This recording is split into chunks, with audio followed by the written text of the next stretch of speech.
Welcome back दोस्तों, जी script channel पे आपका स्वागत है। मैं हूं जी और ये है रिएक्ट 19 फुल कोर्स का एपिसोड नंबर 21। तो लास्ट वीडियो में हमने टेस्टिंग इन रिएक्ट सीखा था, जिसमें हमने कंपोनेंट और इंट्रैक्शंस को टेस्ट किए थे। ठीक है। आज के वीडियो में हम कवर करेंगे एक क्रूशियल स्किल जो कि है डिबगिंग इन रिएक्ट। डिबगिंग का मतलब है अपने ऐप में एरर को आइडेंटिफाई करना, उसका रूट कॉज एनालिसिस करना, उसको समझना और फिर उसको फिक्स करना। ठीक है। और अगर आप रिएक्ट डेवलपर बनना चाहते हो तो डिबगिंग जो है वो आपकी डेली लाइफ का एक एसेंशियल पार्ट है। तो रिएक्ट में डिबगिंग मेनली होता है 3 लेवल पर। पहला है कोड एरर्स, यानी कि सिंटेक्स या फिर लॉजिक में अगर कुछ दिक्कत होती है तो वो फिक्स करना। दूसरा होता है कंपोनेंट एरर्स, यानी कि कुछ स्टेट या फिर प्रॉप्स से रिलेटेड कुछ इश्यूज हैं तो उसको ठीक करना। और तीसरा होता है रन टाइम एरर्स। तो ये थोड़ा सा ट्रिकी होता है, यहाँ पे कई बार चीज़ें कॉम्प्लेक्स हो जाती हैं, डिफ़िकल्ट हो जाती हैं, क्योंकि कोड आपका कोई एरर नहीं थ्रो करता है, रन टाइम पे आपको एरर्स आती हैं। तो चलिए इन सबको प्रैक्टिकल रियल डिबगिंग एग्जांपल के साथ देखते हैं। ओके, सो चलिए देख लेते हैं। पहले मेनली 3 चीज़ देख लेते हैं। यहाँ पर जैसे लास्ट एक्सटर्नल लाइब्रेरी का एग्ज़ाम्पल है। यहाँ पर देखिए, आपको चेक करना है अगर कि कंसोल टैब में कुछ एरर वगैरह तो नहीं है, तो वो किस तरीके से आप चेक कर सकते हैं। आप राइट क्लिक कीजिए, राइट क्लिक करने के बाद आपको ये इंस्पेक्ट का ऑप्शन मिलेगा। इंस्पेक्ट का ऑप्शन ओपन करने के बाद आपको ये कुछ टूल्स यहाँ पे मिल जाते हैं अलग-अलग। तो इनको समझ लेते हैं शॉर्ट में फटाफट से। सबसे पहले आपको एलिमेंट्स मिल जाता है, तो रिएक्ट के अंदर ये जो है ये आपका एक्चुअल डोम है। ठीक है।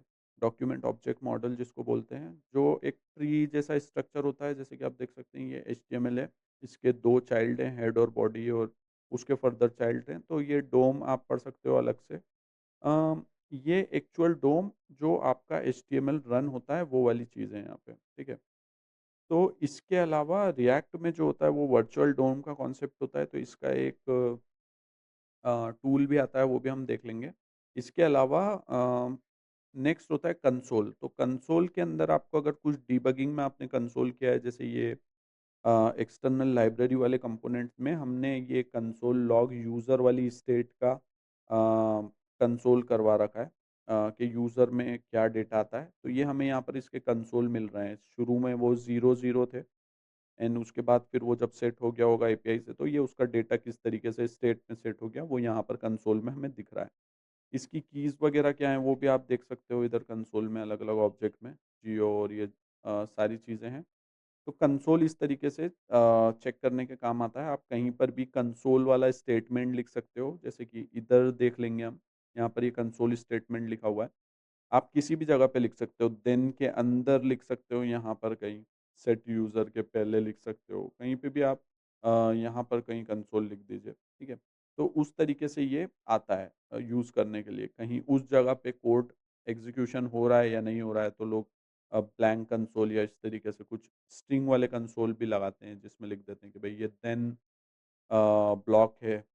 जो अगर ये एग्ज़ीक्यूट हुआ मतलब वो देन वाले पार्ट में वो चला है मतलब। ठीक है। तो अगर ये इसको हम ऐसे वो करेंगे, रन करेंगे, तो देखिए देन वाला पार्ट चला है 2 बार। ठीक है। तो ये इस तरीके से हमें कंसोल के थ्रू चेक करने के लिए मिल जाता है। इसके अलावा नेटवर्क टैब होता है यहाँ पर, नेटवर्क टैब बहुत इम्पोर्टेंट है। ठीक है।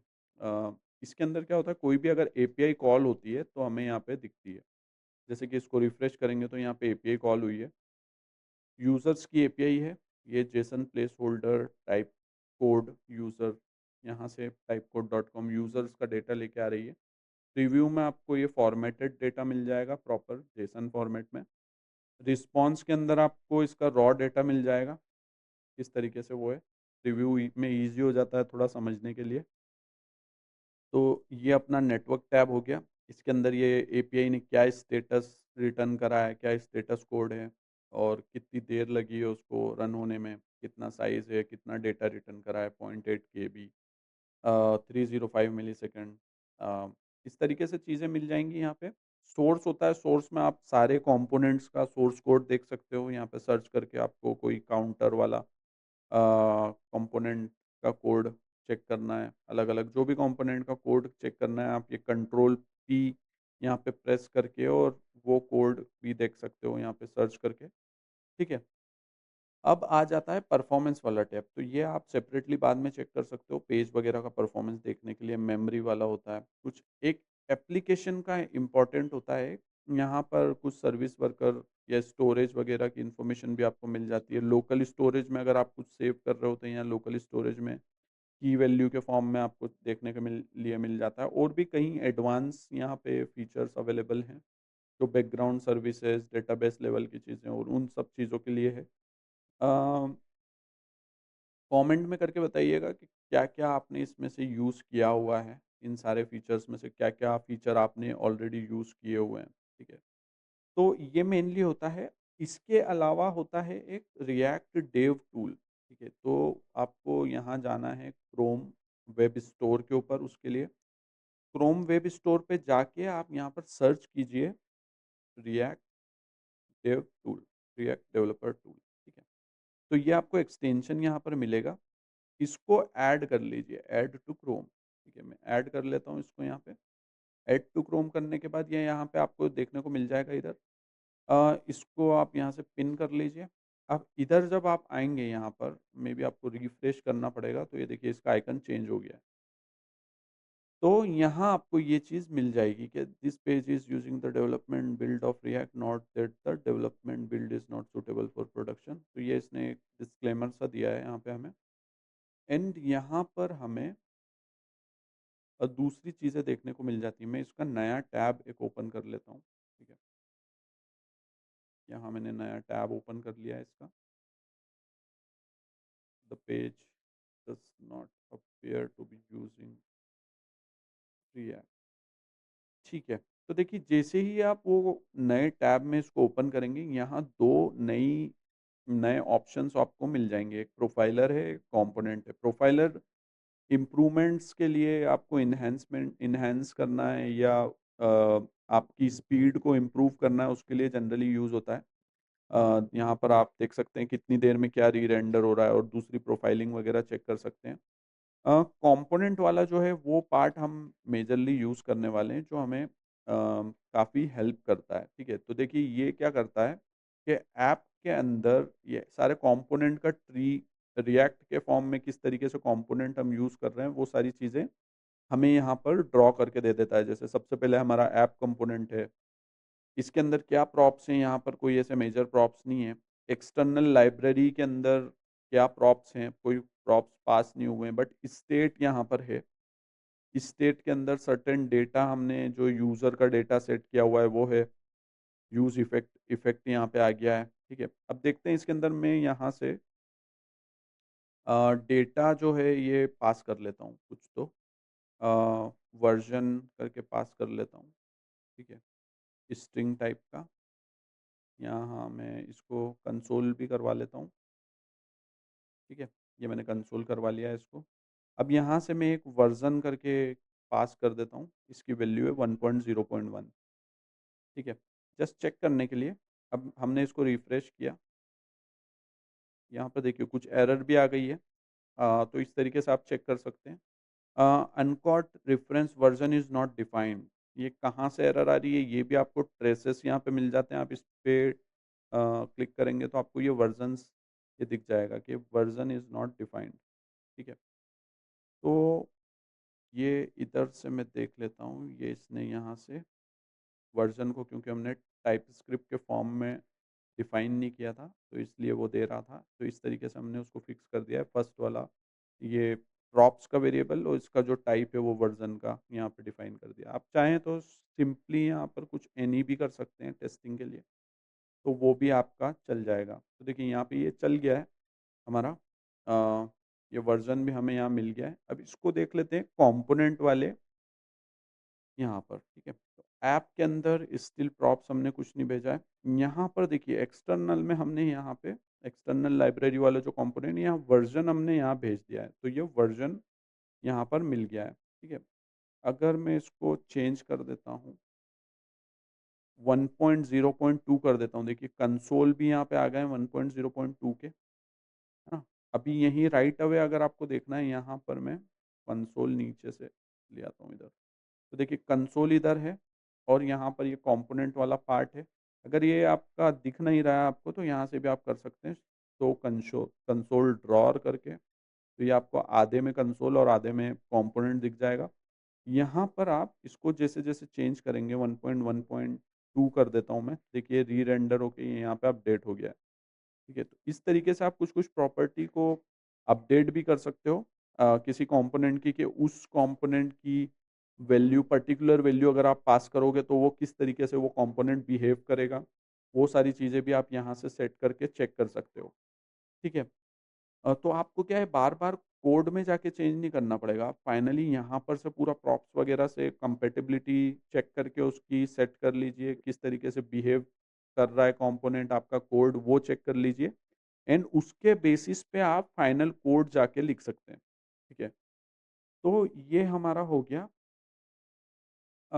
इसके अलावा हम कुछ एग्ज़ाम्पल यहाँ पे और देख लेते हैं। तो ये एपीआई कॉल का हमने इसमें देख लिया था। ठीक है? इसके अलावा अगर मैं यहाँ पर इसको चेंज कर देता हूँ, अ, एक काउंटर वाला कंपोनेंट जो हमारे पास है, उसको अगर मैं इंपोर्ट करता हूँ, उसमें कुछ डिबगिंग करने के लिए, तो वो देख लेते हैं। यहाँ पर ये हमारा कॉम आ गया है कंपोनेंट, काउंटर वाला। यहाँ पर ये, अब इसमें एक काम हम ये करते हैं, कंपोनेंट वाले काउंटर वाले कंपोनेंट में जाते हैं, सॉरी। यहाँ हम बनाते हैं एक यूज़ इफ़ेक्ट। ठीक है? तो देखिए यहाँ पर मैंने यूज़ इफ़ेक्ट बनाया एंड इसको मैं फॉर्मेट कर लेता हूँ। यूज़ इफ़ेक्ट मैंने बनाया, यूज़ इफ़ेक्ट मैंने इंपोर्ट नहीं किया, तो ये पेज ब्लैंक हो गया है। आपको कंसोल में ईज़िली मिल गया है कि यूज़ इफ़ेक्ट जो है वो डिफ़ाइन नहीं किया गया है। डिफ़ाइन नहीं किया है मतलब मैंने यहाँ पे यूज़ कर लिया है बट उसको इंपोर्ट नहीं किया है। ठीक है? तो इंपोर्ट मैंने यहाँ पर इस तरीके से इंपोर्ट कर लिया। तो ये देखिए यहाँ यूआई आ चुका है। इसको मैं फिर से क्लियर कर देता हूँ। ये अभी हमें काउंट का कंसोल लॉग भी मिल रहा है एक बार यहाँ पे इधर यूज़ इफ़ेक्ट के अंदर। ठीक है? तो ये हमें मिल गया। अब मैं देखता हूँ ये इसको अपडेट करते हैं। तो देखिए बार-बार मैं अपडेट कर रहा हूँ बट मैं चाहता हूँ कि मुझे हर अपडेटेड वैल्यू इस यूज़ इफ़ेक्ट में मिले। ठीक है? बट वो मिल नहीं रही है। यूआई में वो अपडेट हो रहा है प्रॉपर्ली बट यहाँ पे मिल नहीं रहा है। ठीक है? ये एक इश्यू है। ठीक है? अब मैं चाहता हूँ कि यहाँ पर ये जो वैल्यू है ये अपडेट हो जाए। तो ये काउंट की डिपेंडेंसी अरे के अंदर मैं ये काउंट पास कर दूँगा। मतलब अब ये इस अरे के अंदर जो भी हम पास करते हैं वो उसको बेसिकली चेक करता है। ठीक है? कि ये अ, उसमें कुछ चेंज आया है क्या? लास्ट स्टेट में और इस स्टेट में कुछ चेंज आया है क्या? अगर वो चेंज आया होता है तो वो इस फंक्शन को एग्ज़ीक्यूट करता है, जैसा कि हमने हुक्स के टाइम पे समझा था। ठीक है? अ, तो इसको पास करने के बाद हम देखते हैं, इसको क्लियर कर लेते हैं। जैसे इंक्रीमेंट में कर रहा हूँ, हर इंक्रीमेंटेड वैल्यू यहाँ पर अब प्रिंट हो रही है। ठीक है? तो ये एक तरीके से हमें समझ में आया कि इसका फिक्स क्या था कि यहाँ पर हमें डिपेंडेंसी अरे पास करना होगी। ठीक है? और अगर मान लो आपको आपका कोई कोड आप चाहते थे कि हर अपडेट पे कॉल हो और वो कॉल नहीं हो रहा था, तो आप क्या कीजिए, उसको सिर्फ़ सिंपली कमेंट कर दीजिए वो कोड को एंड उसके बाद में आप कंसोल लगा के देखिए, उस यूज़ इफ़ेक्ट में, कि वो कितनी बार कॉल हो रहा है। ठीक है? तो उससे आपको एग्ज़ैक्ट उसका पता चलेगा एंड आप जैसे कि ये पास किया हमने डिपेंडेंसी अरे, उससे वो इश्यू फिक्स हो गया। ठीक है? तो ये एक चीज़ हमने समझी। अब एक और एग्ज़ाम्पल के साथ समझ लेते हैं। देखिए मैं यहाँ पर जैसे एक एक प्रॉप्स पास कर देता हूँ जिसके अंदर मैं यूज़र का कोई तो वेरिएबल, यूज़र का कोई अ, डेटा जो है वो यहाँ से मैं पास कर देता हूँ। ठीक है? यूज़र के अंदर से यूज़र का ऑब्जेक्ट मैं एक पास कर रहा हूँ। अब फॉर एग्ज़ाम्पल मैं अगर मैंने ये यहाँ पे पास नहीं किया है अभी, ठीक है? अभी मैंने कुछ भी यहाँ पे पास नहीं किया है। मैं यहाँ पे मान लीजिए अनडिफाइंड पास कर दूँ। ठीक है? या फिर मैं नल पास कर देता हूँ यहाँ पे अभी अभी के लिए। तो यहाँ पर क्या होगा, हम लोग क्या करेंगे यहाँ पे, ये प्रॉप्स हमने यहाँ पे डिफ़ाइन करे, एनी टाइप के प्रॉप्स यहाँ पे डिफ़ाइन कर दिए। अब ये प्रॉप्स में से मुझे यहाँ पर दिखाना है यूज़र का डेटा, ठीक है? तो यूज़र का मुझे डेटा दिखाना है, यूज़र का मान लीजिए मैं मुझे नेम दिखाना है, ठीक है? तो ये नेम मैं जैसे दिखा रहा हूँ, तो मुझे यहाँ पे देखिए क्लियर एक एरर आती हुई दिखी है, can not read property of null, ठीक है? तो इसको डीबग कैसे करेंगे हम? पहले आप यहाँ पे ब्रेक पॉइंट भी लगा सकते हैं, जैसे कि यहाँ पे आप एक ब्रेक पॉइंट लगाइए, ठीक है? अब जैसे ही आप इसको रिफ्रेश करेंगे तो ये इस जगह पर आकर रुक जाएगा, ठीक है? देखिए, अब इस जगह पे आप इसको इसकी जो वैल्यू है वो चेक कर सकते हैं। तो यहाँ प्रॉप्स की क्या वैल्यू है? देखिए प्रॉप्स की वैल्यू यूज़र डॉट नल आ रहा है ना? तो ये इस तरीके से भी आप डिबगिंग कर सकते हैं। एंड स्टेप बाय स्टेप आपको नेक्स्ट लाइन एग्ज़ीक्यूट करना है, तो नेक्स्ट वाली लाइन में किस चीज़ की क्या वैल्यू आ गई, देखिए यहाँ पर उस टाइम पे ये स्टेट डिक्लेरेशन वाला पार्ट जो है वो एग्ज़ीक्यूट नहीं हुआ था। अभी यहाँ पे देखिए मैं देख सकता हूँ काउंट की वैल्यू 0 आ गई है, ठीक है? इसके अंदर लगा देते हैं यूज़ इफ़ेक्ट में, ये रिटर्न पे लगा देते हैं। तो इसके साथ अगर देखेंगे तो देखिए यूज़ इफ़ेक्ट से निकल गया है ये, एग्ज़ीक्यूट होके, बट अंदर वाला पार्ट एग्ज़ीक्यूट नहीं हुआ है अभी, क्योंकि वहाँ पर अभी गया नहीं है, ये रिटर्न वाले पार्ट पे आ गया है। अब ये रिटर्न वाले पार्ट पे तो आ गया है, बट यहाँ पर इसको क्योंकि यूज़र की वैल्यू नल थी और उसमें से ये नेम निकालने की कोशिश कर रहा है, तो ये यहाँ पर एरर आ गई है।